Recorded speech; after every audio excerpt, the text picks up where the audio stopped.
27 जुलाई 2024 की सुबह मुंबई के एक मकामी रेलवे स्टेशन के करीब झाड़ियों में एक खौफनाक मंजर सामने आया जब एक इंसानी लाश बरामद हुई। लाश इंतहाई बुरी हालत में थी। इस पर बेशुमार जख्मों के निशानात थे।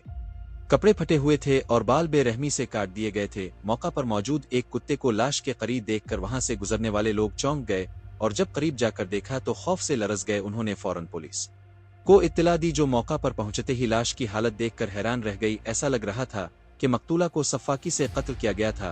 तफ्तीश के दौरान मालूम हुआ कि एक दिन पहले यशरी शिंदे नामी लड़की की गुमशुदगी की रिपोर्ट दर्ज करवाई गई थी और शवाहिद इस बात की तरफ इशारा कर रहे थे कि ये लाश इसी की हो सकती है। पुलिस ने फौरी तौर पर मकतूला के वालिदैन को इत्तला दी, जो मौका पर पहुंचे और लाश देखकर गम से निढाल हो गए। इसके बाद पुलिस ने इस हौलनाक कत्ल की गुत्थी सुलझाने के लिए तफ्तीश का आगाज किया।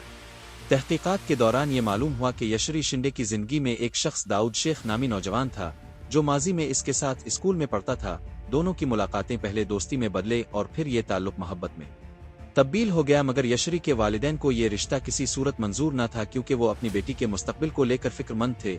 जब यशरी के वालिदैन ने महसूस किया कि ये ताल्लुक ज्यादा संजीदा हो चुका है तो उन्होंने सख्त कदम उठाते हुए दाऊद के खिलाफ पुलिस में शिकायत दर्ज करा दी, जिसके नतीजे में दाऊद को जेल भेज दिया गया। दाऊद ने कई साल जेल में गुजारे, लेकिन 2024 में जब वो रहा हुआ तो इसने दोबारा यशरी से राब्ता करने की कोशिश की। इब्तिदा में यशरी ने मोहतात रवैया अपनाया, लेकिन जल्द ही वो दोबारा इसके करीब आ गई, क्योंकि दाऊद ने इसे अपनी मोहब्बत और वफादारी का यकीन दिलाया। लेकिन ये कहानी यहाँ खत्म नहीं हुई, बल्कि एक खतरनाक मोड़ लेने वाली थी।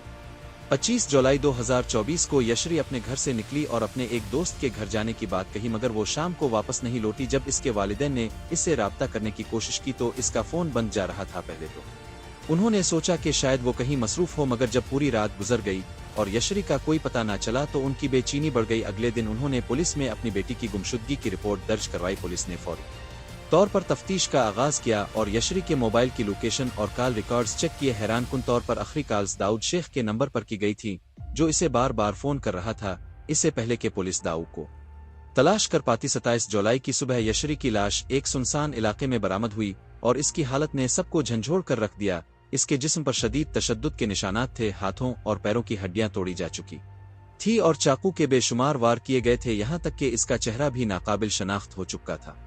लाश के करीब पुलिस को एक मोबाइल फोन मिला, जिसे चेक करने पर पता चला कि यह दाऊद शेख का था।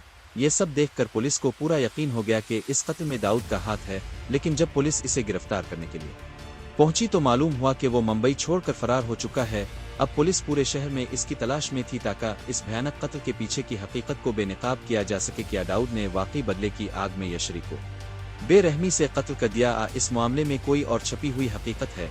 पुलिस इस मामले को हल करने के करीब पहुंच चुकी है और जैसे ही दाऊद को गिरफ्तार किया जाएगा, इस सनसनीखेज केस की तमाम तफसीलात मंजर आम पर आ जाएगी।